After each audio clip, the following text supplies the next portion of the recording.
¿Qué tal? Buenos días a todos.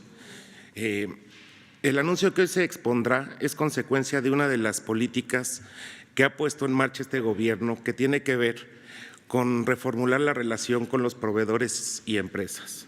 También es el reflejo del esfuerzo de incluir a todos los agentes económicos para contribuir en mejorar al país. En abril del año pasado, el presidente de la República tuvo una conversación con el director ejecutivo de Microsoft, Satya Nadella. En dicho diálogo hubo coincidencias con las principales líneas estratégicas que tenemos en el gobierno sobre inclusión digital y financiera. La confianza que existe ahora en México da como resultado este proyecto de inversión en el ámbito tecnológico, que contribuirá directamente a los esfuerzos que el gobierno hace para motivar la innovación tecnológica como herramienta para llevar a los que menos tienen recursos de comunicación, médicos, de educación, financieros y muchos otros. Ahora veremos un mensaje enviado por Satya Nadella, que es el director ejecutivo de Microsoft, y después de ver el mensaje, César Cernuda, que es el presidente de Microsoft en Latinoamérica, nos presentará en términos generales el plan de inversión que tienen para México. Entonces, pasamos el video. Thank you, President López Obrador, and thank you to all the leaders gathered here today. In a world where every aspect of our work and life is being transformed by computing, we have an unprecedented opportunity to apply digital technology to create new opportunity in Mexico, to help make every small business more productive, every multinational company in Mexico more competitive, creating more jobs, every government institution more efficient, and improving health and educational outcomes. I saw this firsthand during my visit to Mexico last year when I met so many inspiring Mexican innovators, from local hospitals applying technology to improve patient care, Mexican multinational companies using the latest collaboration tools to foster a completely new culture of work, to manufacturing companies harnessing the power of artificial intelligence to glean new insights and improve their operations. And today, I'm very excited that we are announcing a new $1.1 billion investment in Mexico over the next 5 years, focused on expanding access to digital technology for people and organizations across the country. As part of this investment, we're creating a new data center region in Mexico to deliver comprehensive, intelligent, secure, and trusted cloud services to help every organization really get an advantage and drive their digital transformation. We also want to equip every Mexican with the skills and technology required for the jobs of tomorrow. As such, we're investing in new training labs and skilling programs, so today's workforce and future generations are equipped with the skills required for the jobs of tomorrow. And we're committed to applying technology and data to solve our most pressing global environmental challenges and create progress towards a more sustainable future. Through our AI for Earth program, we are providing funding for a Mexican project focused on applying data to aid conservation efforts for some of our most vulnerable species. Our announcements today build on more than 3 decades of partnership across the country and the vision that the President and I shared during our meeting last year. We look forward to building on this work together to drive broad, inclusive economic growth through technology that empowers every Mexican organization and citizen. Thank you so very much. Adelante.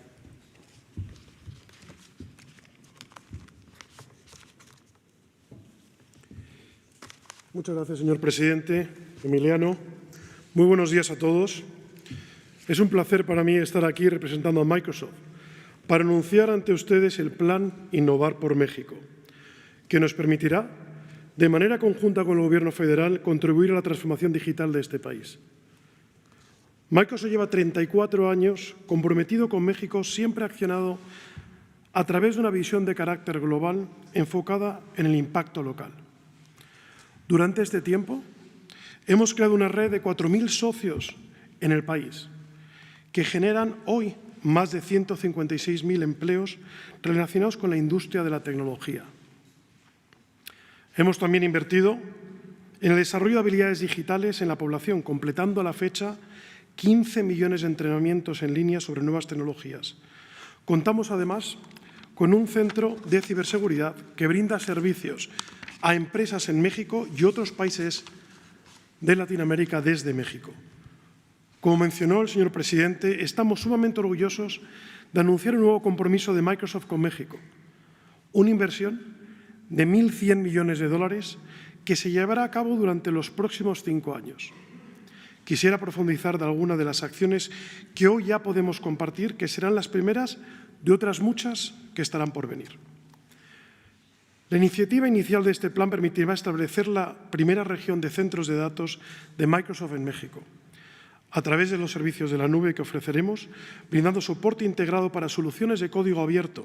Impulsaremos un ecosistema tecnológico accesible, seguro y escalable para todos. Esto beneficiará a instituciones públicas, privadas, incluyendo pequeñas y medianas empresas, así como a la sociedad mexicana en general. Creemos que un elemento fundamental en la materialización del futuro digital de México es una educación tecnológica y de vanguardia. En ese sentido, hemos diseñado un sólido programa educativo orientado al desarrollo de nuevas habilidades tecnológicas en los jóvenes universitarios. Dentro del programa educativo, la primera iniciativa consiste en la instalación de 3 laboratorios con tecnologías de última generación, con el fin de ofrecer servicios y soluciones tecnológicas a través de la cultura digital. Con esto, los docentes, grupos de investigación y estudiantes de nivel superior de cualquier carrera fortalecerán los conocimientos y reforzarán las habilidades requeridas por la sociedad y el mercado laboral actual y futuro. A la par de esto, con el apoyo de la Secretaría de Educación y de la mano de universidades públicas alrededor del país, implementaremos un sistema de aulas virtuales de aprendizaje de alto impacto único en México. Esta será la base de una propuesta educativa que permitirá amplificar la innovación generada en los laboratorios, buscando impactar a miles de jóvenes. Como tercera iniciativa, Microsoft ha decidido crear, en colaboración con el Consejo Mexicano de Negocios, un consejo consultivo con directivos de empresas líderes en México. El objetivo de este consejo es el de compartir las experiencias de transformación digital para atender las necesidades de la población y el mercado.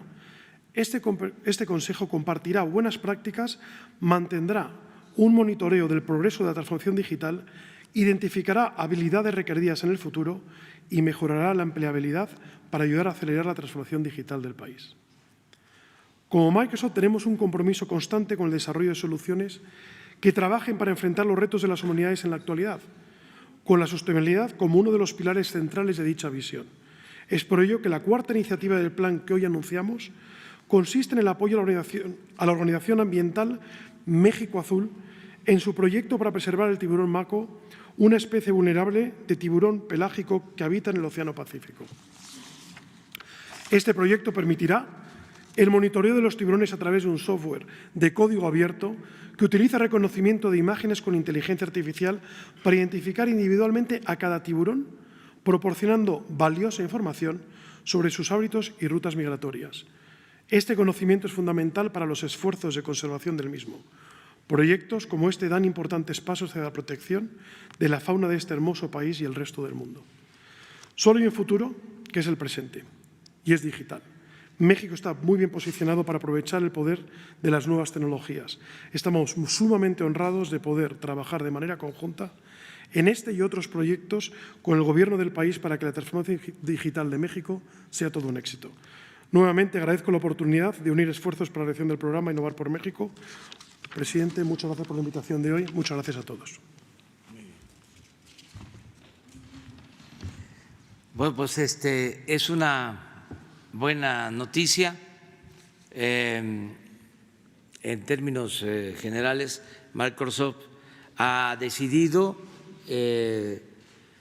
invertir en nuestro país 1.100 millones de dólares para desarrollo tecnológico en distintos campos y les agradecemos mucho, en nombre del pueblo de México, el que haya una respuesta a los compromisos que se hicieron cuando nos entrevistamos con el director general de Microsoft.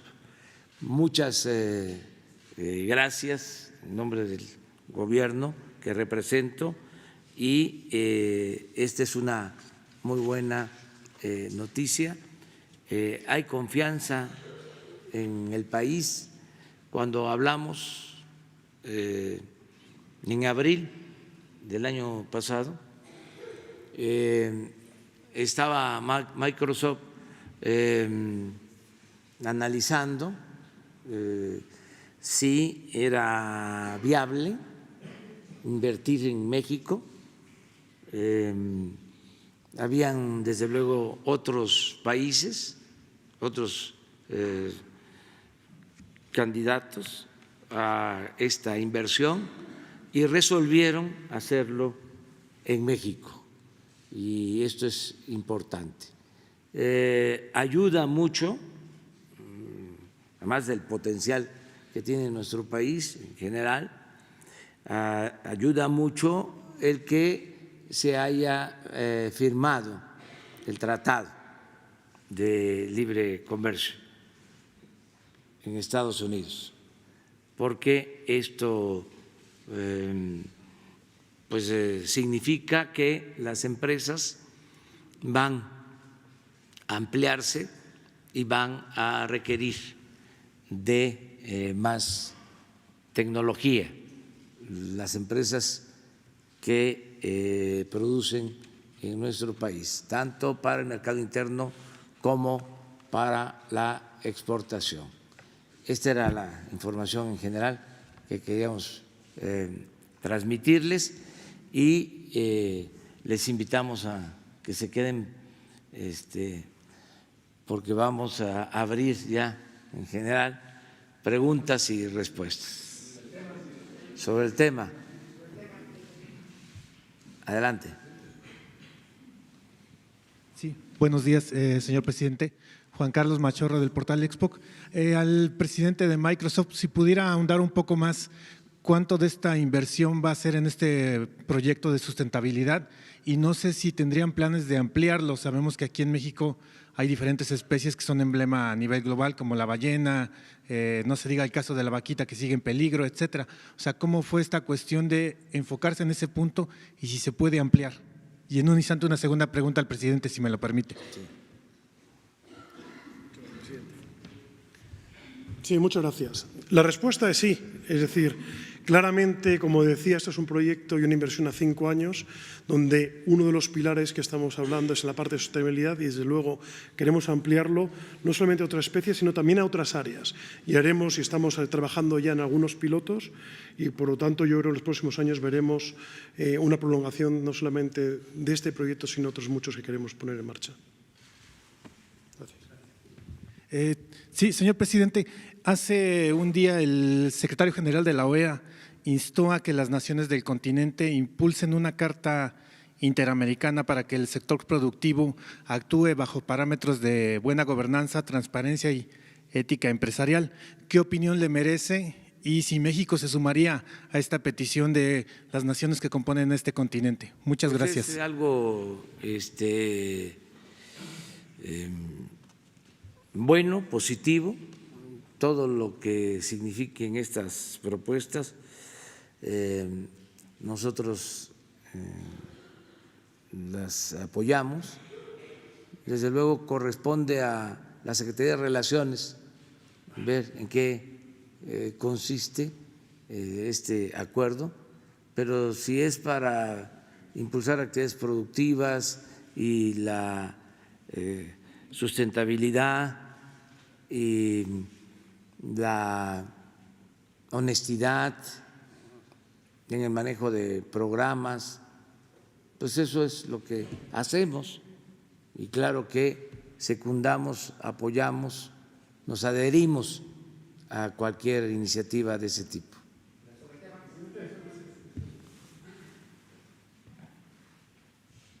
Buenos días. Juan Hernández, del periódico Basta y del Grupo Cantón. Para el directivo de Microsoft, ¿cuáles fueron las características que ustedes vieron en México precisamente para invertir y sobre todo para brindar la confianza? Y para el presidente Andrés Manuel López Obrador, este tipo de convenios, ¿cuál es el mensaje que le da al exterior y sobre todo a los que todavía aún no confían en la Cuarta Transformación? Gracias. Sí, aquí me vas a ayudar. Muy bien. Bueno, lo primero, como decía al principio, nosotros llevamos 34 años ya en México. Entonces somos una compañía global, pero presumimos de alguna manera de ser una compañía también local. Es decir, esa presencia que tenemos desde hace 34 años, tenemos varios miembros del comité de dirección aquí en esta primera fila de México, nuestro director general Enrique Perelleira, mexicano, y como decía antes, 4.000 socios con los que venimos trabajando que generan este empleo. Por tanto, conocemos el país. Ciertamente, las reuniones que hemos tenido con el presidente, con el Gobierno, sobre los planes que había y cómo nosotros podíamos también ayudar en ese innovar por México y en esa transformación digital, hicieron que tuviéramos la suerte hoy de estar aquí y poder anunciar esta inversión para México. Esto significa pues, que nuestro país es atractivo para la inversión, para el desarrollo. México tiene condiciones inmejorables. Se logró, decía yo, la firma del tratado. Esto permite tener acceso al mercado más importante del mundo. Es un acuerdo, es un tratado para que no haya aranceles a mercancías, que no haya trabas a mercancías que se producen en México. Es la posibilidad de exportar desde México todo lo que significa el mercado de América del Norte. Estamos hablando de una relación económica, comercial, fundamental, la más importante del mundo en cuanto a región económica comercial. Al lograrse este acuerdo, esto pues da certidumbre a las empresas, tanto de México como empresas globales. Van a ampliarse las empresas que ya existen en México y van a llegar nuevas empresas. Todo esto acompañado, desde luego, de que hemos llevado a cabo una política administrativa con finanzas públicas sanas. No hay déficit en términos reales, no estamos gastando más de lo que ingresa a la hacienda pública, no tenemos problemas de inflación, el peso, ya lo hemos dicho, se ha apreciado, es la moneda en el mundo que más se ha apreciado con relación al dólar. No está aumentando la deuda pública, está creciendo la inversión extranjera. El año pasado llegó inversión extranjera como no había sucedido en muchos años en el país. Las remesas, lo que envían nuestros paisanos a sus familiares, también fueron excepcionales. Hubo un récord llegaron 36,000 millones de dólares. Hemos logrado aumentar el salario de los trabajadores sin confrontación con el sector privado, con el sector laboral. Lo hemos logrado con acuerdos, hay consenso. Primero, un aumento al salario mínimo del 16%, este año del 20%, histórico, no se había visto en 40 años. Y estamos buscando la conciliación, llevamos muy buena relación con el sector privado y yo espero que este año logremos que haya crecimiento económico. Lo está viendo la gente, lo están sintiendo los ciudadanos. Yo siento que la gente está apoyando al gobierno, ¿sí? Al menos eso es lo que se refleja en las encuestas. No es para presumir, pero tenemos apoyo, tenemos la confianza de los mexicanos y lo están viendo también los inversionistas extranjeros, están viendo que se va avanzando.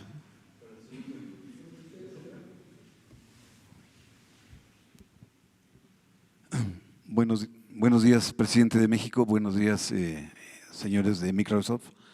Para el señor César Cerjuda, es una pregunta con varios incisos. Yo quisiera preguntarle si usted como presidente de Latinoamérica de Microsoft considera que es el momento de la transformación de México y esta inversión de los 1.100 millones de dólares, ¿qué va a empujar a México? Y si considera usted que si México está utilizando la nueva ruta de la utilización de las tecnologías, y si me permite, presidente, una pregunta para usted sobre el tema energético. Gracias, presidente. Sin duda alguna es el momento. El mundo está cambiando. Es decir, si vemos, y como decía en mi discurso, hablaba de que hoy estamos viviendo ya una realidad que es el mundo digital. Antes su compañero me preguntaba uno de los motivos por qué México. Y hay algo que no comenté en esos motivos, muchas otras cosas no comenté por la respuesta, el tiempo de la respuesta, pero fundamentalmente hay una población joven en México. Es decir, el tamaño de la población, esa población joven, esos tratados que están existiendo, es una enorme oportunidad realmente para incluso democratizar mucho más la sociedad. Hoy estamos viviendo lo que muchos dicen que es la cuarta revolución industrial, que es la transformación digital. La forma que tenemos de aprender, de comunicarnos, ha cambiado. Si vemos hace 30 años y vemos hoy cómo utilizamos todos dispositivos, cómo nos comunicamos, cómo trabajamos, realmente está cambiando y ha cambiado. Por lo tanto, es una enorme oportunidad porque esta inversión que estamos haciendo con estos centros de datos va a ayudar a que realmente el acceso a toda la población, a las pequeñas y medianas empresas, sea muchísimo más sencilla y asequible para ellas también. Por tanto, nosotros creemos que esta transformación digital o esta cuarta revolución industrial puede realmente democratizar mucho más la sociedad y hacerla mucho más igualitaria en ese sentido, porque todos pueden tener acceso a esas mismas tecnologías que antes tan solo las grandes empresas podían llegar a ellas porque eran los únicos que tenían recursos para tener sus propias infraestructuras y tener esa tecnología. Hoy todo el mundo puede acceder a ello utilizando la nube pública y utilizando estas nuevas tecnologías que decía. Por tanto, la respuesta es sí. Claramente creemos que es el momento y estamos convencidos de que esta inversión va a ayudar a esa transformación digital de México, a la juventud, a generar nuevas habilidades y realmente a generar más empleo. Gracias. Pues si quieren, hasta ahí dejamos el tema, ¿sí? Y abrimos, pero… Bueno, muchas gracias. Disculpen, no me presenté, soy Carlos Pozos de la revista Petróleo y Energía y de la molécula oficial. Presidente, en este espacio nos había usted comentado que en este mes de febrero nos daría a conocer el arranque de los proyectos de infraestructura energética, que nos pudiera decir el día, la hora y en dónde, cuando arrancarán estos proyectos. Y comentarle también, señor presidente, que el lunes y martes estuve en Tabasco, en Villahermosa, y ahí la empresa petrolera Eni dio a conocer el descubrimiento de un nuevo pozo petrolero, que nos pudiera comentar este nuevo descubrimiento, qué fortaleza le trae a México. Y finalmente, presidente, también me encontré que en Tabasco algunos alcaldes, como el de Centla, de la presidenta municipal Guadalupe de la Cruz Izquierdo, gana 168,000 pesos. De Emiliano Zapata, del municipio de Emiliano Zapata, Carlos Alberto Pascual gana 161,000 más que usted. De Jonutla, Francisco Filgrana gana 138,000. De Cárdenas, Armando Beltrán gana 150,000. De Jalapa, María Asunción Silva gana 120,000. Y de Tlacotalpan, Tomasini Domínguez gana 180,000 pesos, superando su salario. Esa es la información que le traigo. Gracias, Sí. presidente. Bueno, pues en efecto, esta empresa petrolera italiana, que tiene un contrato de los 110 contratos que se entregaron a partir de la reforma energética, es muy importante destacar que esta empresa es la primera en producir, en extraer petróleo, y ya están en proceso de ampliación y han logrado este nuevo descubrimiento, lo que va a significar aumentar la producción petrolera. Es una muy buena noticia. Nosotros estamos también alentando que las empresas petroleras que tienen los contratos inviertan, se apliquen para extraer petróleo. Pronto una empresa mexicana, Petroval, va también a hacer lo propio. Ya tienen descubierto el yacimiento con mucho potencial petrolero, y estas dos empresas nos pueden significar aumentar la producción con miras a finales del sexenio en alrededor de 120, 150,000 barriles diarios adicionales. Nosotros calculamos que estas empresas que tienen contratos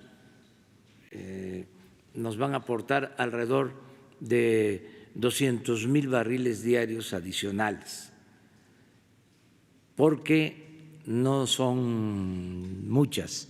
Estamos pensando, de acuerdo a las estimaciones, van a ser 3 las empresas de 110 contratos que van a producir petróleo, que van a extraer petróleo en el sexenio. Pero yo celebro esto.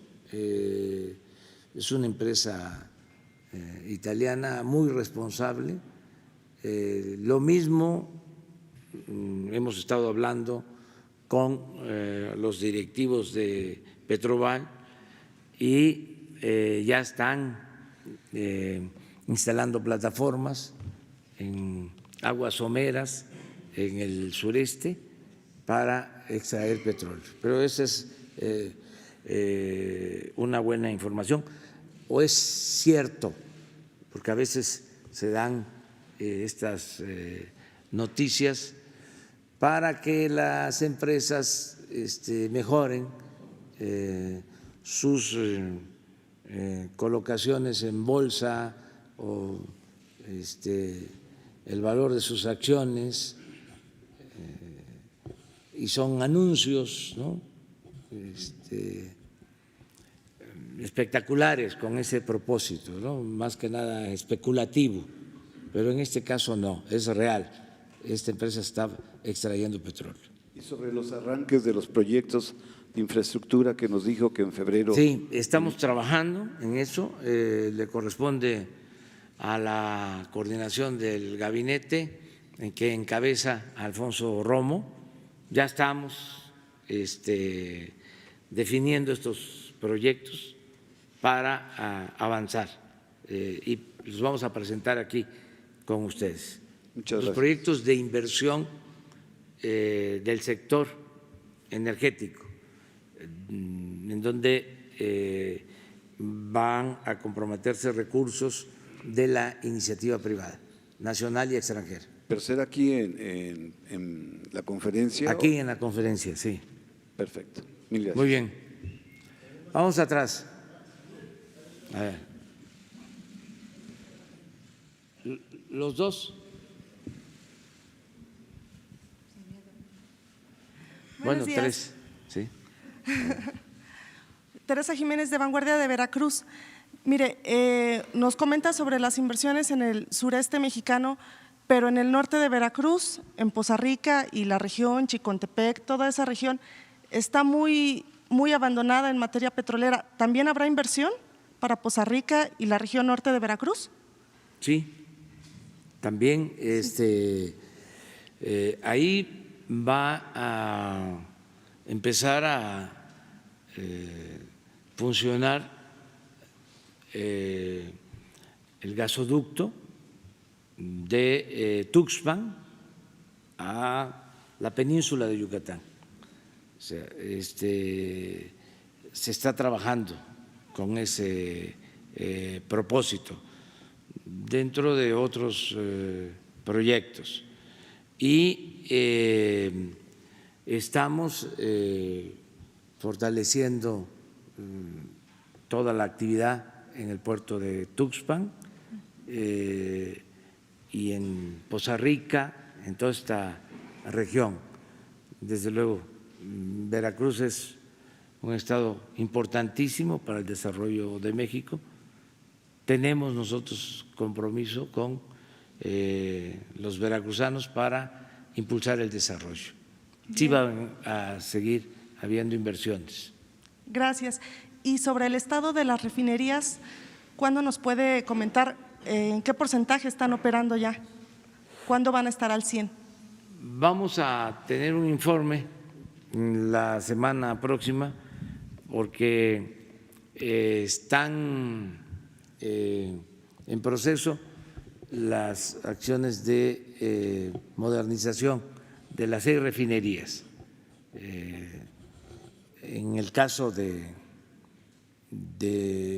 las refinerías estamos mejorando la capacidad de procesamiento de petróleo. Cuando llegamos al gobierno se estaban utilizando las 6 refinerías en un 38% de su capacidad. Ya ahora estamos cerca del 50% de utilización de la capacidad de las refinerías y estamos invirtiendo. Se destinaron recursos alrededor de 10,000 millones de pesos el año pasado. Este año, solo para la rehabilitación de las 6 refinerías, del mantenimiento de las 6 refinerías, son también otros 10,000 millones y sigue en construcción la nueva refinería de Dos Bocas. Ya estamos terminando el relleno y ya se asignaron los contratos para la construcción de las plantas. En esta semana, si no es que en la otra me pidieron no permiso, sino me informaron que el equipo que está construyendo la refinería, encabezado por Rocío Nale, iba a viajar a la India para ver experiencias en construcción de refinerías, para definir la tecnología que se va a utilizar. Esto lo van a hacer tanto los técnicos de Pemex como las empresas que tienen los contratos para aplicar la mejor tecnología. En la India se construyó hace relativamente poco la refinería más grande del mundo. Tienen una muy buena experiencia en construcción de refinerías y se va a visitar esta planta. Muy bien. Presidente, buen día. Michelle Rivera de Telemax, Sonora y de TVP. Si me permite, dos preguntas, una de carácter nacional y una de carácter regional. La primera es, el día de ayer, a través de una publicación de Wall Street Journal, aseguró que hay una investigación contra el expresidente Enrique Peña Nieto por relaciones con Lozoya. ¿Qué nos puede comentar al respecto y si nos puede confirmar si hay una investigación en proceso contra el expresidente? Esa como primer pregunta. No tengo información sobre que exista esta investigación, como lo sostuvo el Wall Street Journal. No tengo yo elementos para sostenerlo. Lo que existe es la investigación, el proceso contra el exdirector de Pemex, Lozoya. No hay una investigación que yo sepa en contra del expresidente Peña. Desde luego, la Fiscalía, aclaro, es autónoma. Esto significa que no me informan, no tienen por qué. Es una institución independiente. Antes estaba subordinada al Ejecutivo. No se hacía nada si el presidente no lo ordenaba o no lo autorizaba o no daba su visto bueno. Ahora el presidente en este aspecto se entera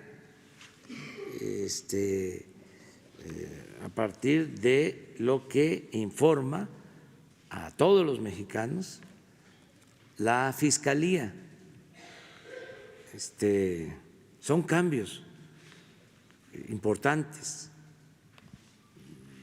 Cuando el porfiriato, que no había democracia, Porfirio mandaba las listas de los que iban a ser diputados o senadores y ya sabía él de antemano, ¿no?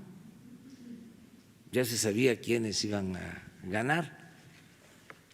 Cuando triunfa el presidente Madero, apóstol de la democracia, él se enteraba de los que ganaban por la prensa. Era totalmente distinto, porque en ese periodo hubo democracia en México.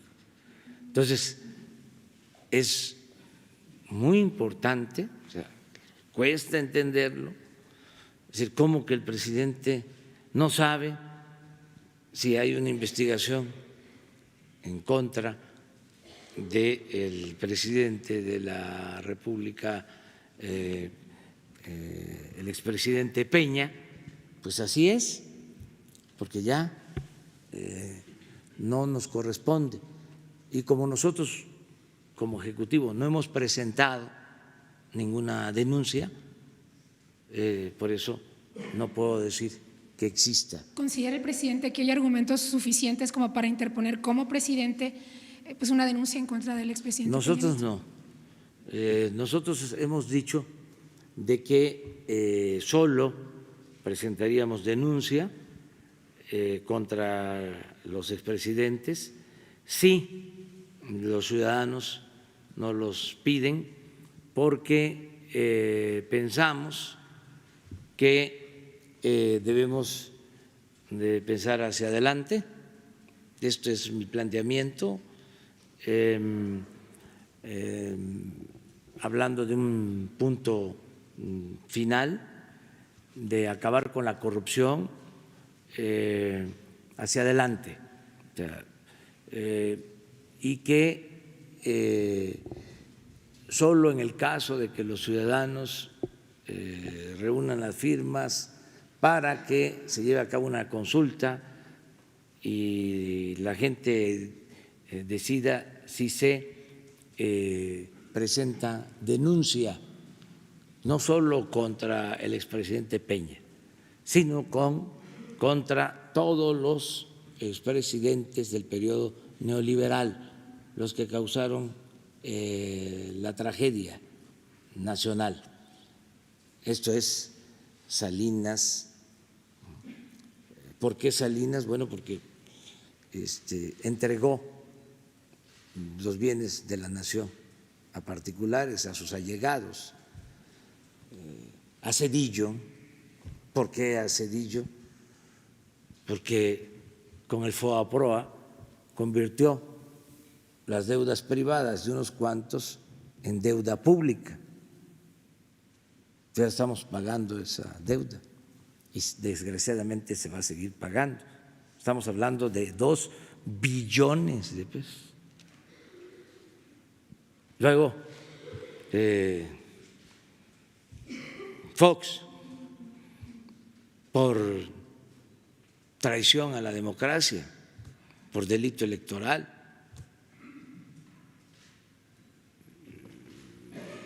El caso de Calderón,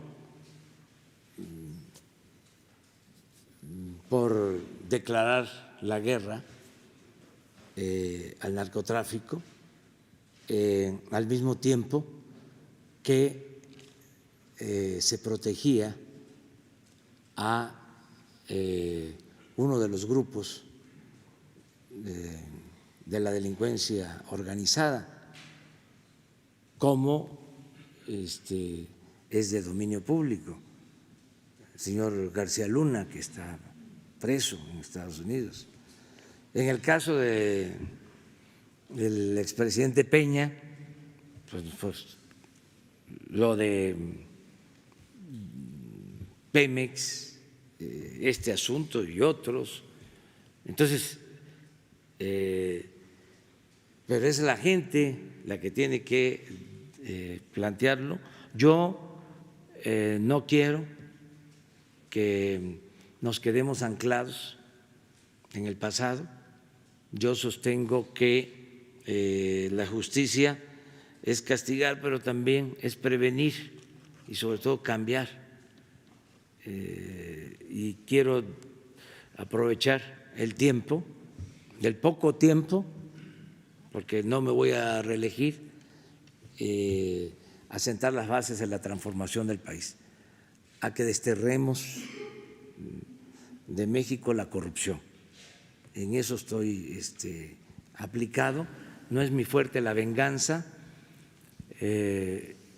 Y también hay otro asunto que debe de conocerse, que luego salen reportajes, se escriben editoriales y no se tienen elementos.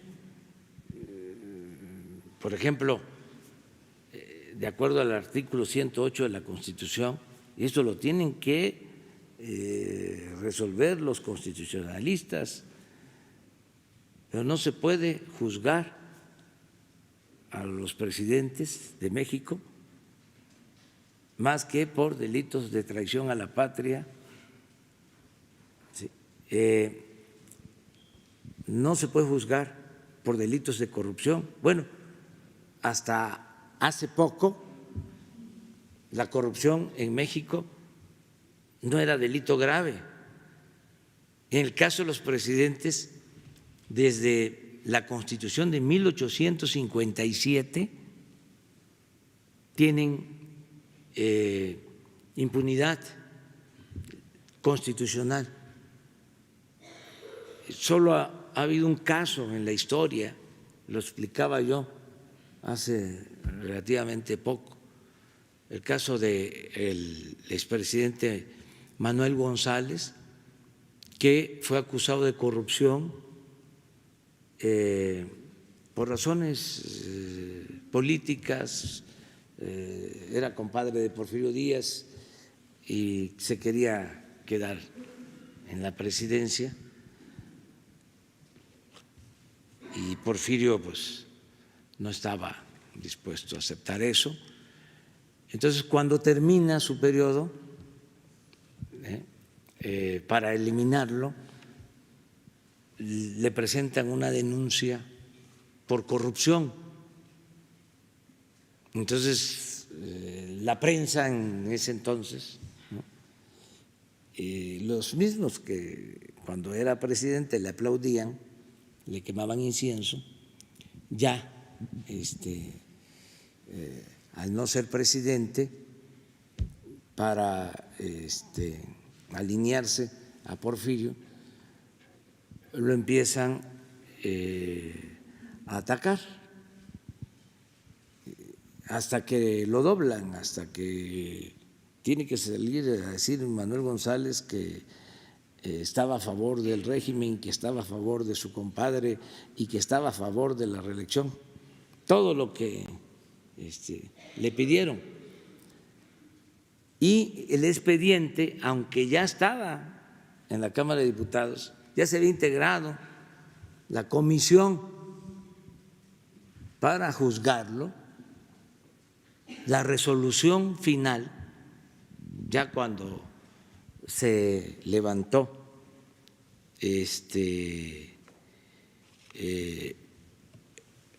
la consigna de encarcelarlo, el argumento que utilizaron los legisladores de la comisión, y fue aprobado por la Cámara,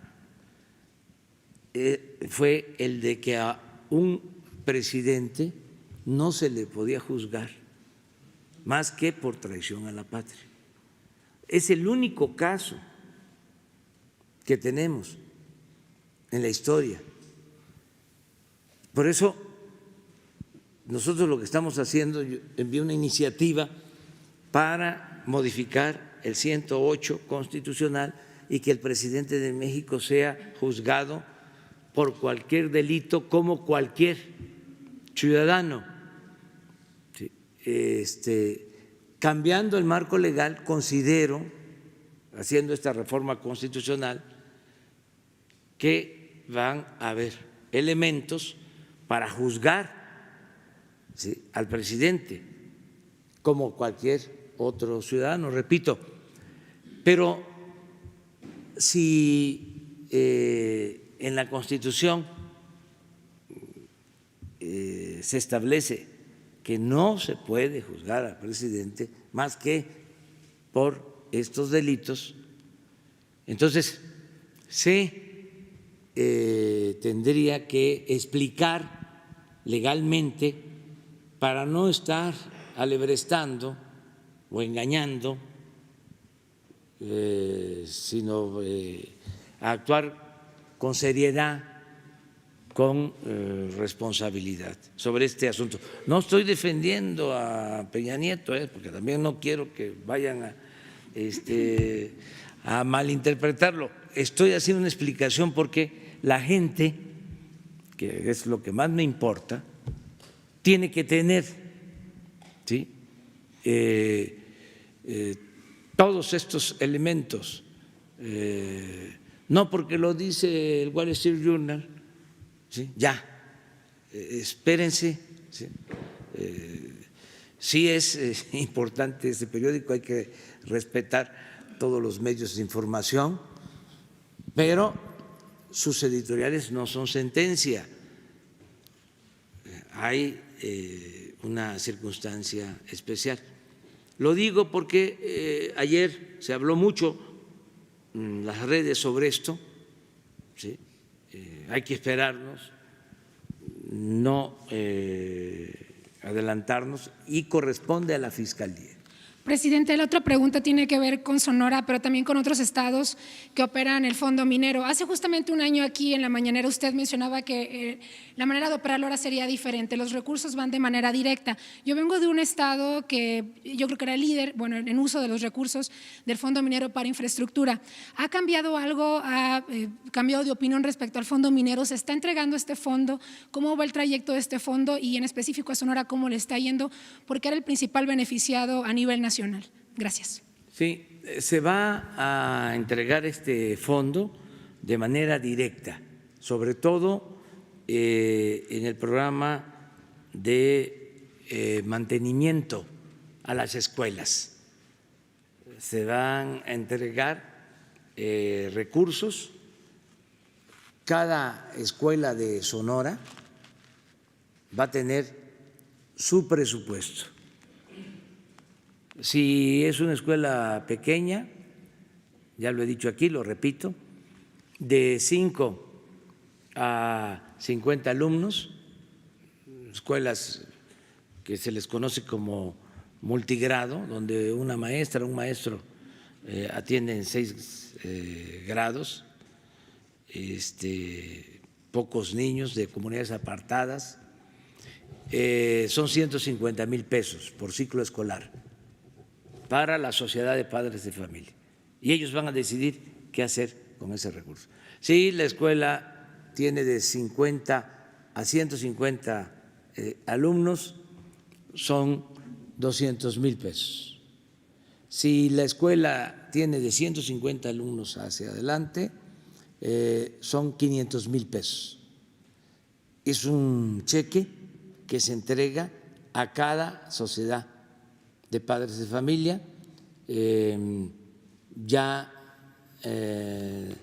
se está haciendo, hasta ahora llevamos entregados alrededor de 26,000 pagos, 26,000 escuelas. Este año vamos a llegar a 100,000 escuelas y se van a incluir las escuelas de Sonora, y es una de las formas de regresar el apoyo del fondo minero. ¿Por qué así? Porque se demostró que el fondo, si pasaba por muchas instancias del gobierno federal, del gobierno estatal, si llegaba a los gobiernos municipales, no bajaba a las comunidades. Me tocó estar, por ejemplo, en Guadalupe y Calvo, en Chihuahua, ya estaba el fondo minero, en una asamblea, y les pregunté a los ciudadanos si sabían del fondo minero, si estaban recibiendo beneficios del fondo minero. No en esta administración. Ahora hay en Chihuahua, hay en Guadalupe y Calvo un presidente municipal que es ingeniero forestal, que está, hasta donde tengo información, actuando bien. Me refiero a la pasada administración. Y la gente no sabía, porque se quedaba el dinero arriba y se usaba para otras cosas. Entonces ahora es directo, desde la Tesorería de la Federación hasta la Sociedad de Padres de Familia de la escuela, sin intermediarios.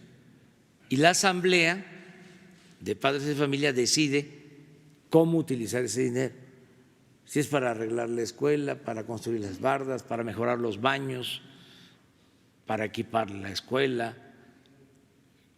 Ahora que vamos a tener ya conectividad, internet en todos los pueblos, ¿así es?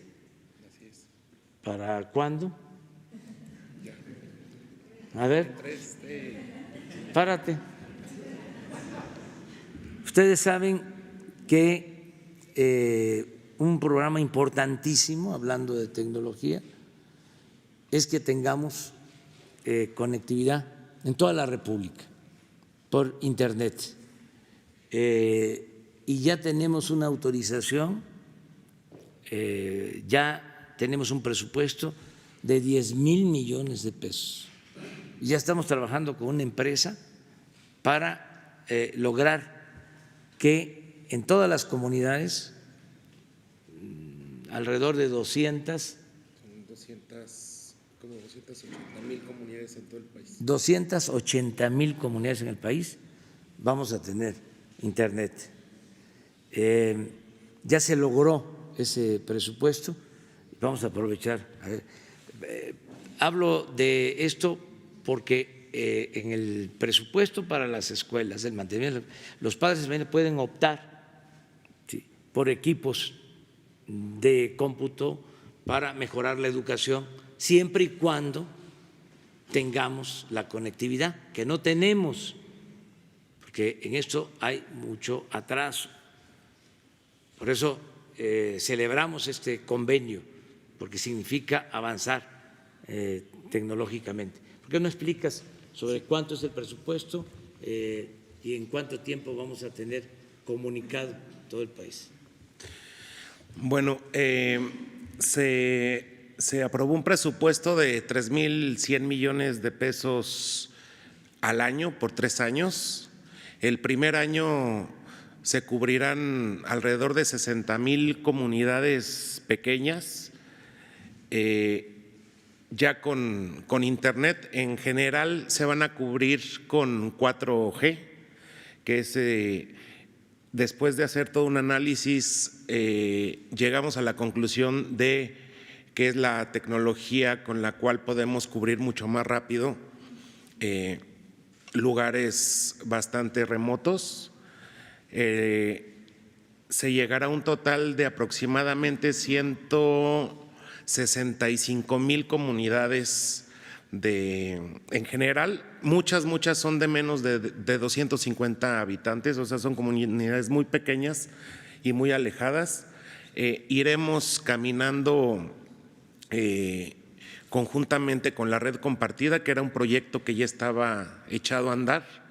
Después de platicar con ellos y cambiar un hito que tenían planeado para los últimos años, lo cambiamos para ahora. Entonces vamos a ir a las comunidades más pobres, que era lo que se tenía planeado que se hiciera en los últimos años ahora. Entonces la red compartida empezará a cubrir comunidades pequeñas desde ahora y nuestro avance será rápido. En este año cubriremos, como ya lo dije, alrededor de 65,000 comunidades pequeñas, llegando el próximo año probablemente a 100,000, y así iremos avanzando. En menos de 3 años habrá conectividad en muchos pueblos, en la mayoría de los pueblos del país.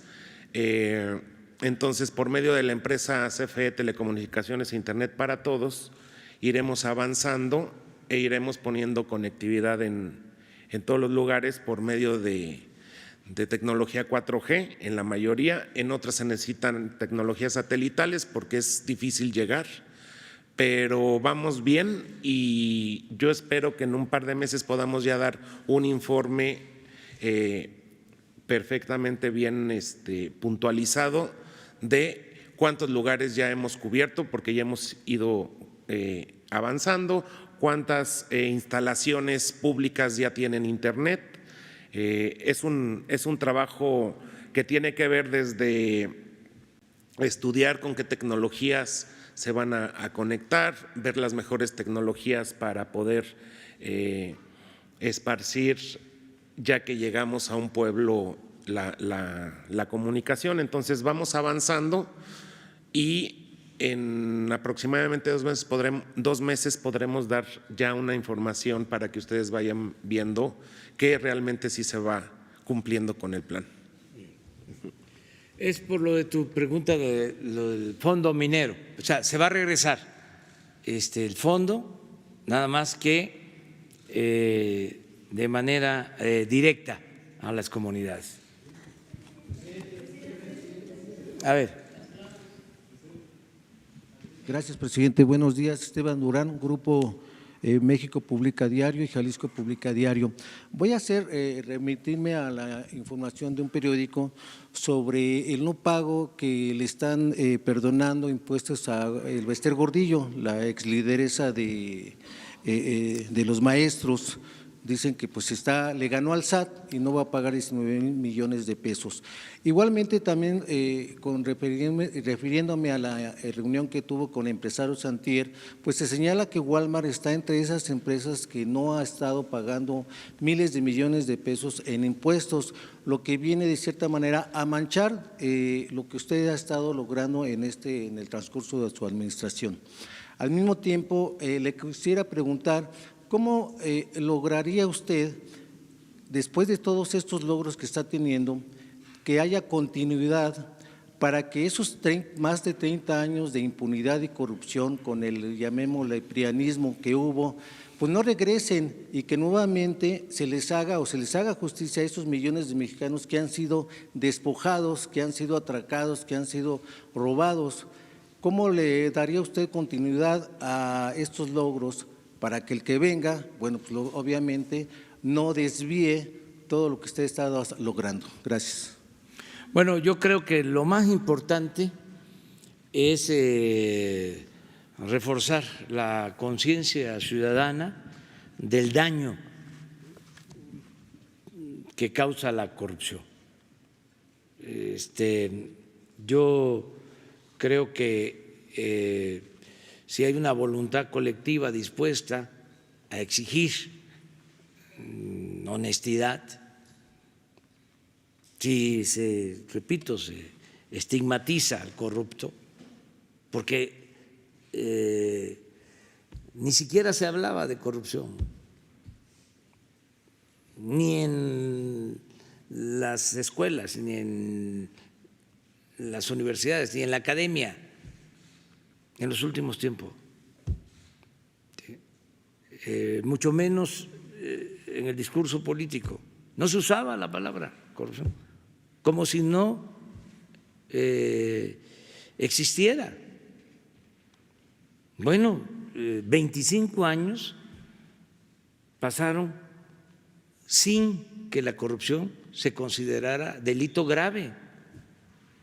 25 años.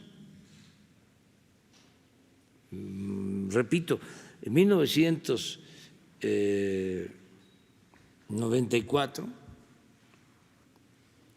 reformaron el Código Penal para que la corrupción no fuese delito grave.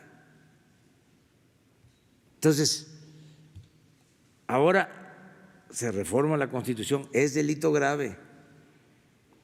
Aquí constantemente estamos tratando el tema. La gente quiere que haya honestidad, no acepta ya la corrupción. Ese es un avance importante. Entonces, si se fortalece esa conciencia colectiva, si todos ayudamos en ese aspecto, va a ser muy difícil retrogradar, que regrese el régimen corrupto.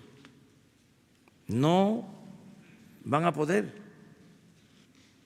La gente no lo va a permitir. Por eso lo primero es el avance en la conciencia colectiva y las leyes. Esto que se hizo, el que comete un acto de corrupción va a la cárcel, no tiene derecho a fianza. Otro avance importante, el que exista la Fiscalía Anticorrupción, otro avance importante, la autonomía de la Fiscalía General de la República, el que no dependa del Ejecutivo, porque era el Ejecutivo el que más propiciaba la corrupción, era la fuente principal de corrupción, el Ejecutivo, el Poder Ejecutivo, y empezaba desde arriba. Todos los negocios jugosos que se hacían, todos estos últimos escándalos de corrupción, es muy difícil que no llevaran el visto bueno del presidente. Imagínense un negocio como el de la compra de las plantas de fertilizante. Estamos hablando de que se pagaron como 800 millones de dólares en general, y costaba cuando mucho lo que se compró 50. ¿Cuánto fue la utilidad, entre comillas, del robo? Les aseguro que no se llevó a cabo en los últimos tiempos un negocio así, tan jugoso, en ningún país del mundo.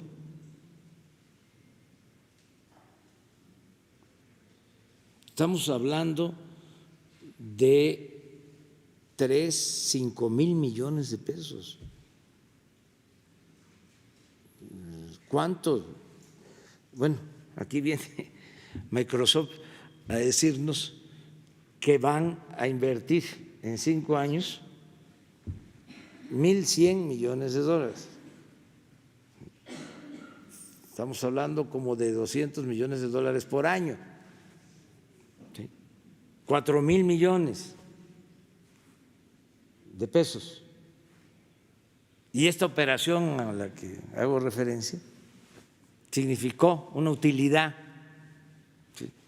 una ganancia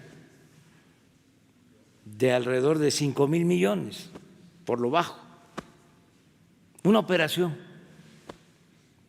Por eso estoy convencido que si acabamos con la corrupción, el país va a renacer. ¿Qué es lo que estamos haciendo? Entonces, crear conciencia en los ciudadanos del daño que causa la corrupción y que no haya impunidad, que la Fiscalía actúe sin consigna ni de afectar a nadie, a los enemigos, adversarios, opositores al gobierno, ni de proteger a nadie, que se aplique la máxima de los liberales, al margen de la ley nada, por encima de la ley nadie. ¿Llevaron el visto bueno de Peña, presidente? Pues yo creo que tuvo que haber una autorización arriba, ¿sí? Y también el que las vendió ¿sí? Seguramente tuvo un buen padrino. O sea, tanto el que las vendió como el que las compró. ¿Estuvo enterado? ¿Por qué no denunciarlo, presidente? Arriba. Eso que lo resuelva la Fiscalía. Pero su gobierno tiene elementos. No tenemos elementos nosotros. Acaba de decir usted que Suponemos de que todas esas operaciones llevan el visto bueno del presidente. Tuvieron que llevar el visto bueno del presidente. ¿Y así se anima usted a denunciarlo? No, porque corresponde en este caso a la Fiscalía, están haciendo la investigación y ver también lo que ya expuse, si existen elementos para juzgar a los expresidentes. ¿No es encubrimiento, presidente? No es encubrimiento. Estos elementos ya detectados, ¿no sería lo prudente iniciar una investigación? Es que ya está iniciada la investigación. Es que la Fiscalía hizo. ¿Y hacer la denuncia? Ya está la denuncia. Desde el gobierno, desde su gobierno. Se hizo en su momento. ¿Sí? No contra Peña, contra quienes resulten responsables, y por eso se abrió la investigación y hay avalúos de lo que costaba realmente la planta y en cuánto se compró y de cuánto es el desfalco. Eso existe. Entonces, contestando la pregunta, yo no creo que regresen. O sea,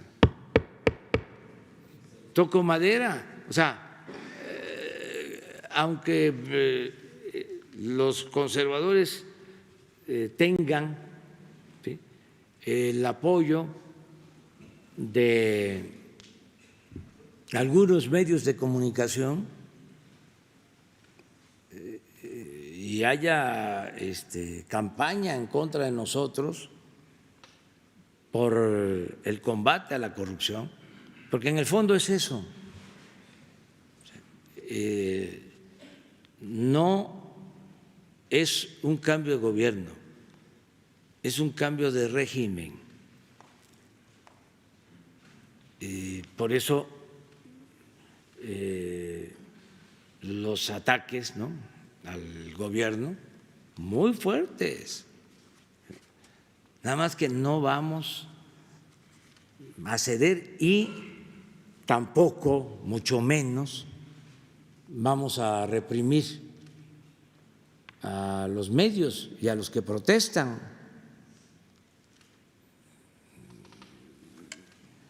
Libertad completa, absoluta,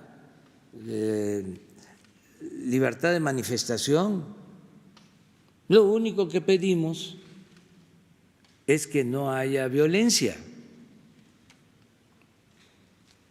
porque esto sí no conviene a nadie, pero huelgas, manifestaciones,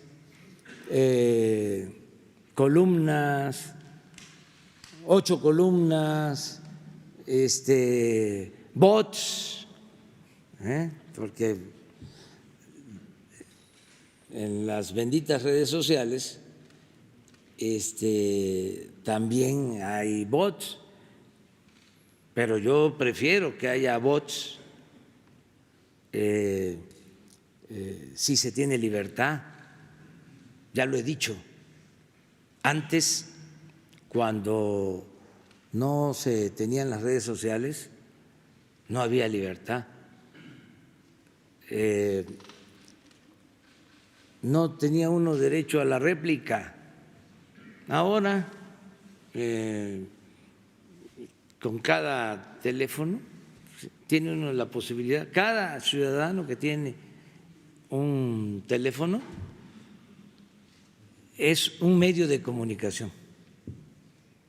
puede. Entonces, qué bien que estamos ejerciendo a plenitud nuestros derechos y vamos nosotros a garantizar que no haya represión. Tenemos ya alguna práctica, porque imagínense cuántas veces evadimos el acoso en la lucha para cuidar a la gente de que no fuese víctima de la represión.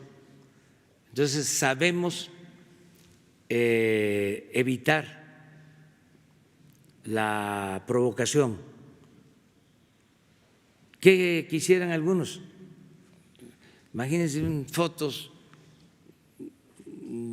si hay manifestantes, ¿no?, en donde la policía está utilizando la macana. No, se darían gusto, ¿no? Los que callaron durante décadas al autoritarismo, pero ahora están muy pendientes de todo, hasta de lo que digo aquí ya, repito, estoy hablando hasta más despacio que de costumbre, de por sí no hablo de corrido, pero ahora tengo que cuidar porque lo que yo diga, todo lo que diga será usado en su contra.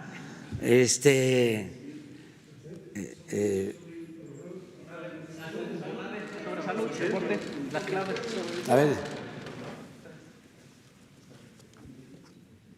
Gracias, Raúl Hernández. Bueno, sí. Raúl Hernández de El Barlovento, el Concepto Integral del Comercio Exterior. Señor, a raíz de la pregunta que le hice a usted, el planteamiento. Sí. Sí, Raúl Hernández. Sí, está igual. Raúl Hernández, El Barlovento, el Concepto Integral del Comercio Exterior. El 9 de enero le planteé la corrupción en los puertos y en la marina mercante. El 6 de febrero pasado también le planteé específicamente de los trabajadores portuarios, de los trabajadores controladores aéreos y de los de Ruta 100.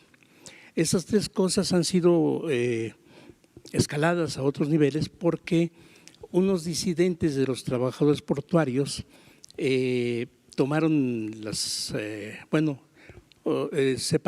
bloquearon las instalaciones del SAT, de la empresa de servicios portuarios, y pretendían parar el puerto. Anoche salió un camión, pretendían venir 3 camiones, imagínense, y de esa gente disidente que ha aprovechado el trabajo de los auténticos trabajadores portuarios, la mesa directiva electa legalmente. Pero ¿por qué le vuelvo a repetir esto? Es porque las autoridades en Veracruz de Trabajo y Previsión Social, de Hacienda, se han acercado a los disidentes, no a los auténticos. Y los auténticos no les han ratificado su toma de nota. En el caso de los trabajadores portuarios de maniobristas. Caso parecido también ha sido el trabajo, los dirigentes de los estibadores. Son 2 sindicatos importantes en Veracruz. También les sucedió lo mismo, no tienen la ratificación de la toma de nota y no han podido continuar con su lucha legal.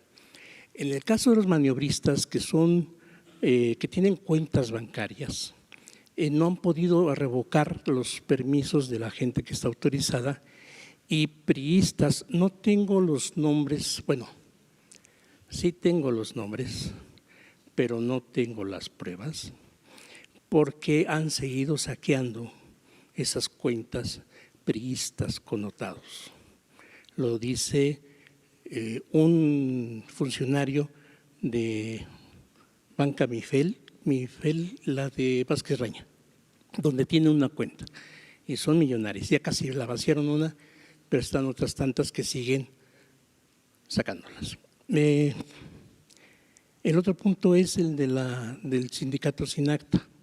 A raíz de la pregunta que yo planteé aquí, de su problema, fueron corridos, bueno, ya fueron despedidos el secretario general del sindicato y el secretario secretario del Interior, los dos únicos del sindicato que podían estar trabajando, porque los otros, la empresa, en este caso el señor Víctor Hernández de CNEAM, no les permite trabajar, les ponen muchos obstáculos y tengo cientos de quejas de los controladores aéreos, muy peligroso, insisto, porque son los que vigilan los aviones.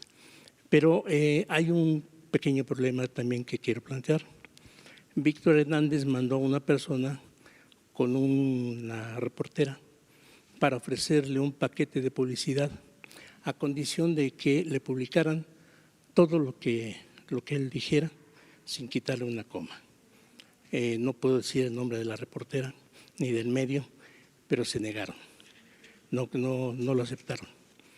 Pero el Reforma publicó la nota donde están despidiendo a este señor, a estos dos trabajadores, y bueno, me parece tremendo porque siguen hostigando a los controladores aéreos. No he tenido contacto con la Secretaría de Trabajo, con la Secretaria del Trabajo. Ayer se supone que me iban a hablar porque estaba en la Cámara de Diputados, donde yo iba a encontrarla, nunca me hablaron. Y me parece que es urgente. Ya tengo recopilación del expediente que me pidió el señor secretario de Comunicaciones, ya tengo una parte, y lo de Sinacta también tengo una recopilación de todas las quejas, y bueno, no sé qué pueda usted contestarme al respecto, señor presidente. Bueno, mira, sobre las cuentas, acabo de tener un acuerdo con Santiago Nieto, porque se habla mucho de cuentas de sindicatos, en particular del sindicato petrolero de tiempo atrás, y de personas que presuntamente actuaron como prestanombres de dirigentes o de políticos o de empresarios, y que existen cuentas millonarias en los bancos. Hablé con Santiago Nieto y le pedí que se haga una investigación a fondo para ya saber a ciencia cierta si existen estas cuentas y proceder. Él ya tiene esta encomienda, porque constantemente donde voy o me encuentro personas me dicen: existe esa cuenta, son cientos, incluso miles de millones, ¿sí?, que pueden ser utilizados para beneficio del gobierno, son cuentas abandonadas, ¿sí?, que tienen los bancos, están los bancos jineteando ese dinero. Entonces se va a hacer una investigación a fondo. Lo otro, hoy mismo vuelvo a plantearle a la secretaria del Trabajo, aquí estuvo ayer, pero hoy para que te reciba y presentes todos tus elementos y se actúe. Y el asunto de CNEAM, Sí. El asunto del CNEAM, me argumenta el señor secretario, y creo que tiene razón hasta cierto punto, que fue una persona que ayudó mucho para conseguir la cancelación del aeropuerto de Texcoco. Pero digo no yo, nos importa eso. exactamente, Eso no nos importa. no es patente de corso. Sí, no. ¿Saben quién ayudó a cancelar ese proyecto faraónico, corrupto? Nos ayudó el pueblo. Sí. Nuestro único amo es el pueblo. Nosotros no establecemos relaciones de complicidad con nadie. ¿A quién le debemos estar aquí? Al pueblo, a los ciudadanos. ¿A quién debemos de servir? A los ciudadanos. Entonces, también el secretario de Comunicaciones, que te atienda. Bien, sí. Sí, y no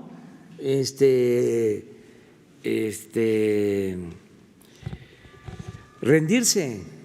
No, ya me atendió el señor secretario y es posible que hoy le pueda entregar todo el legajo de información que me pidió. Sí, de acuerdo. Gracias. Vamos. Dos más. La compañera.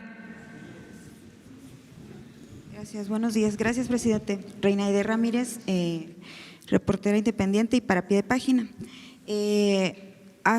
Hoy se cumplió un año de la muerte de Samir Flores y a un año de esta muerte. Si tiene usted algún avance en la investigación, si le han reportado algo aquí.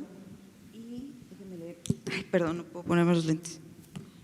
A ver, le ayudamos. Gracias. Se dice que no hay avances sobre el caso, pero si usted tiene algún indicio y bueno, como se recordará, él fue asesinado un día antes de la consulta que se hizo para el gasoducto de La Huesca. ¿Y de qué manera puede haber justicia para él y para todos los defensores de la tierra? Recientemente tuvimos lo de las mariposas también y en el caso de Samir se está pidiendo, la gente sigue en la defensa de la tierra y del agua y de esa comunidad, está pidiendo que se investigue sobre la línea de su activismo en contra del proyecto integral Morelos. ¿Qué mensaje tiene usted sobre esto? Si tienen algún avance en la investigación y qué ha pasado con este proyecto después de la consulta en lo del gasoducto. Esa es una. Y bueno, la otra sería, le había solicitado la otra ocasión una especie de informe o qué avances tiene en la cuestión de los jornaleros agrícolas en el país. Ayer se le preguntó algo a la secretaria, pero a mí me gustaría un poquito más ella mencionaba que se han tenido algunas actuaciones, pero sobre la cuestión qué empresas han sido sancionadas y en qué se ha mejorado la vida de estas personas, la dignidad de estas personas en los campos agrícolas del país y en el caso particular de Sonora, que van 10 muertos en accidentes carreteros de transportes, ¿no? Y más de alrededor de 70 lesionados. Bueno, primero en lo de Samir, por favor. Sí, mire, seguramente la Fiscalía del Estado de Morelos debe tener información sobre este asesinato. Nosotros queremos que se aclare. ¿Sí? Fue muy lamentable que esto pasara porque le sirvió a los oportunistas, a los que están buscando cómo culparnos para afectarnos cuando nosotros somos respetuosos de la libertad de expresión y de los derechos humanos. Entonces, sí nos importa mucho que se aclaren todos estos crímenes lamentables. ¿Qué ha pasado con la planta? Está detenida porque hay amparos y no podemos actuar, no debemos actuar sí existen amparos. Nosotros también lamentamos que se haya construido esta planta con el gasoducto que se llevó a cabo en los gobiernos anteriores. Ya nos toca a nosotros recibir esa planta terminada. Estoy hablando de una inversión de más de 20,000 millones de pesos, dinero del presupuesto, dinero del pueblo, que no se puede operar, que en el caso de que operara, en el caso de que se echara a andar, equivale a alumbrar todo Morelos. Pero como existe esta oposición, no se puede llevar a cabo. Y como decía el presidente Juárez, nada por la fuerza, todo por la razón y el derecho. Yo lo único que quisiera es que la gente nos ayudara y que tomara conciencia de que si se deja esa planta que se convierta en chatarra,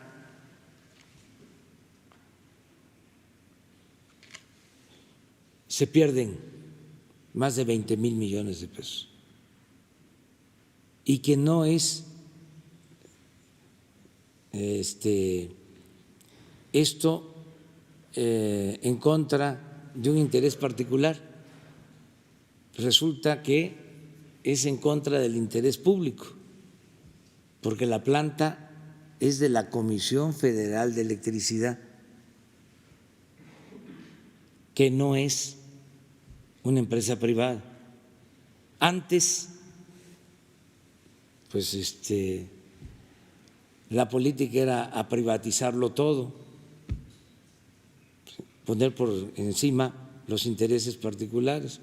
Pero ahora se han perdido vidas, presidente. Ahora no es así. Sí, lo entiendo, lo comprendo, pero también quiero que se conozca lo otro.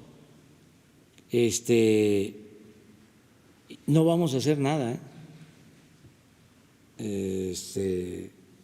que signifique represión o violar la ley. Y ojalá y se aclare, porque de manera perversa algunos grupos que no están de acuerdo con nosotros llegaron a culparnos de ese asesinato. Solicitaría a la Fiscalía que… Sí, que informen y que ojalá, lo deseo, se aclare, para ver quiénes están ahí, quiénes fueron los responsables de esto. Fíjense, un día antes o en vísperas de la consulta, está muy casual. Y la verdad es que los conservadores son capaces de todo. Ayer estuvimos recordando la forma como asesinaron a Gustavo A. Madero y a Basó. Odian. Entonces, ojalá y esto se aclare. Pero hiciste otra pregunta. Sí, de los jornaleros agrícolas del país. Se está atendiendo lo de los jornaleros agrícolas. Mira, hay dos cosas que son importantes.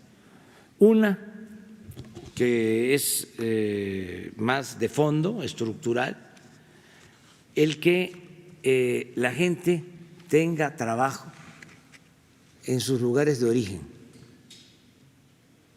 Como estaba abandonado el campo en todo el país, pero de manera especial, donde hay más pobreza, en la montaña de Guerrero, en Oaxaca, ¿sí?, en Puebla, en la Sierra de Zongolica, en Veracruz. De ahí son los jornaleros de estas regiones, que se tienen que ir por necesidad a buscarse la vida al norte, hasta San Quintín y Sonora y Sinaloa y del otro lado de la frontera. Entonces, ¿qué estamos haciendo ahora? Estamos ayudando a la gente en sus pueblos. Por eso se están construyendo los caminos de concreto en Oaxaca para que haya trabajo. El Sembrando Vida, nada más en el sureste, son más de 200,000 empleos.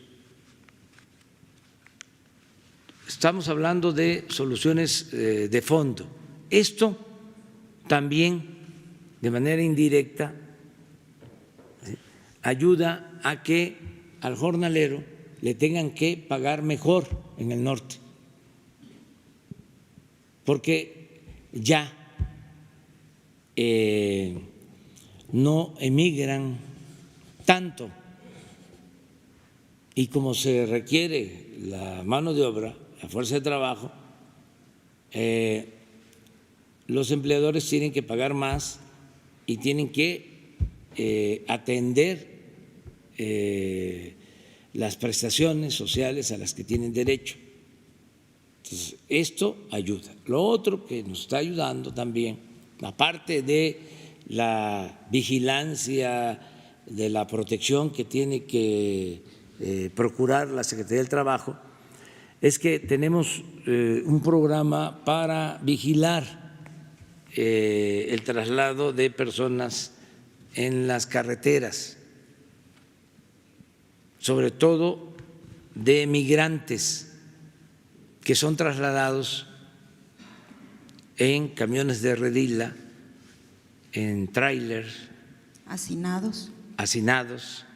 Entonces, constantemente estamos rescatando a trabajadores migrantes, protegiéndolos. No tienen ni baños en los campos. Sí. O sea, Y dignificar. vamos a seguir defendiendo a los trabajadores agrícolas, migrantes, a los jornaleros, y también pidiéndole a los productores, a los que los contratan, que les paguen bien, que no haya maltrato, que procuren que tengan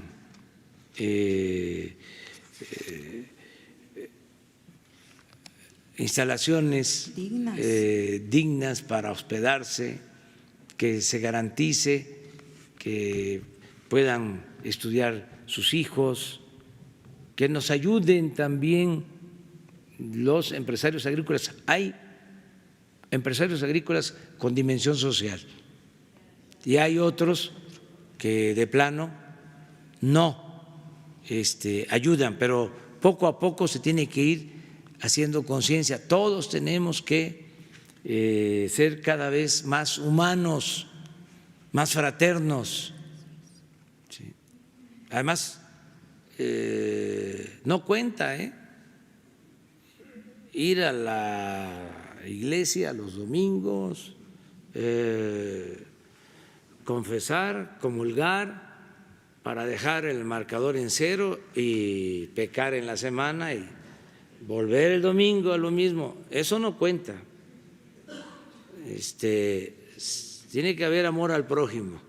Presidente, justamente ahorita en una última acotación de lo que usted comenta de ahora que menciona Madero, Samir en una de sus últimas entrevistas justo lamentaba lo que ellos llamaban una consulta amañada y mencionaba que pues algo así como la traición de Madero a Zapata, y mencionaba que ellos, yo creo que está un poco junto con pegado, son las tierras en el sur, ellos están defendiendo sus tierras, el agua, su derecho a cultivar acá en el sur del país, Tlaxcala, Zacatecas, Puebla, Morelos, etcétera, y llega este gasoducto y los rodea, les invade las tierras, entonces se van al norte a trabajar por las condiciones de vida, por las condiciones para ganar un poco más, no es más, un mínimo más.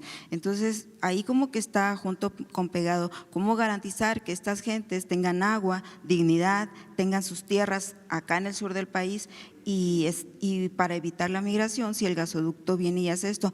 No están contra el progreso, están contra que se hagan las cosas bien. Sí, pero nosotros no hemos hecho nada en contra de las comunidades. El problema que hay es que por razones ideológicas, quienes no nos quieren, yo digo los conservadores, quisieran, ¿sí?, que actuáramos igual que los gobernantes anteriores y que pudieran decir, ya ven, son lo mismo, porque es un asunto político. O sea, muchos de los que nos cuestionan ahora, antes llamaban a no votar, no creían que se podía transformar al país como lo hicimos. Y la consigna era decir, todos son iguales, todos son lo mismo. Entonces, como no es así, pues tienen que retorcer las cosas para hacer creer que somos iguales. Nosotros no hemos dado una concesión, una, para la minería. Una sola concesión. Nosotros decidimos no al fracking. Nosotros decidimos no al maíz transgénico. Nosotros decidimos sembrar 1 millón de hectáreas de árboles frutales y maderables. Es el programa más importante en la historia del país para mejorar el medio ambiente. Sin embargo,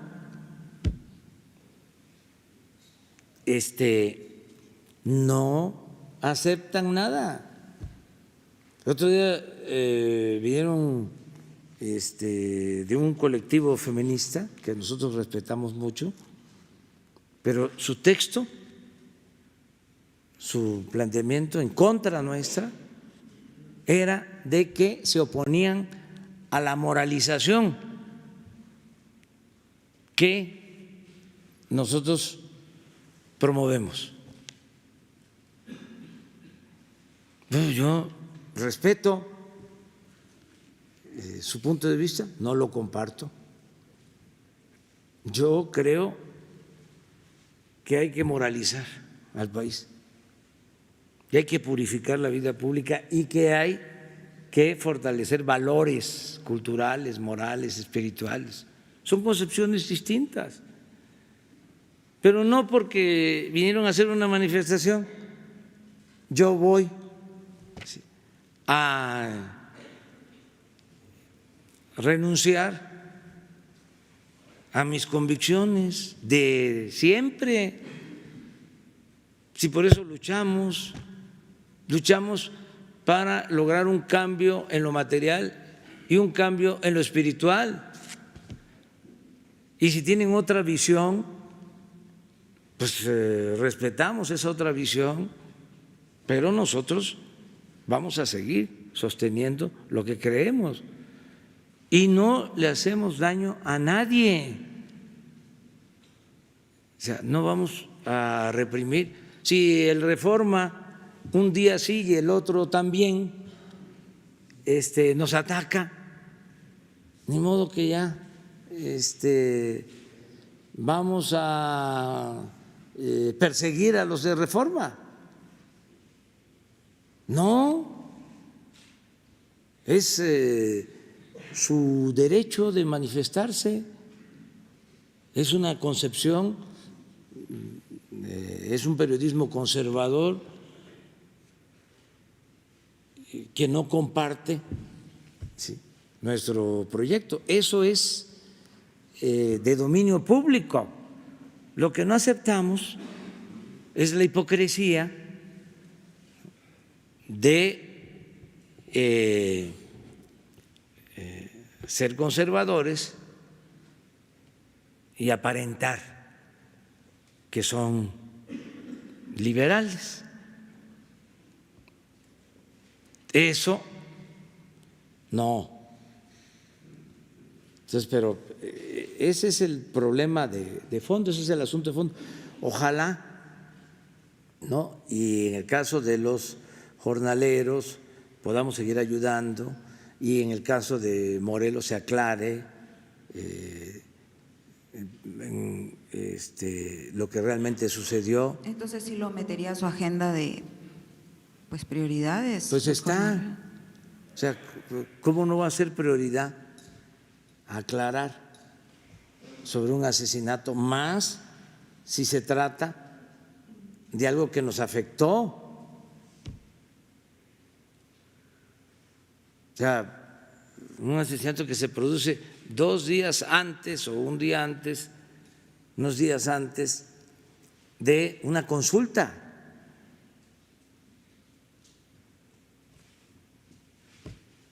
Claro que nos interesa mucho aclararlo, ¿no? Y es nuestra responsabilidad. Sí. Muy bien, nos vemos mañana. Mañana. Mañana en La Paz. Mañana en La Paz,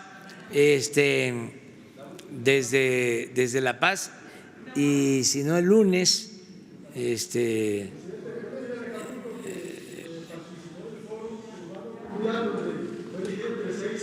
600 ciudades de México y que va a llevar 2 proyectos de 73 millones de dólares. ¿Cómo va a coadyuvar usted para que Acapulco vuelva a ser el que era antes, ¿no? El gestión turístico. Que viva Acapulco y que viva Guerrero y que vivan los guerrerenses. No se podría escribir la historia de México sin los guerrerenses.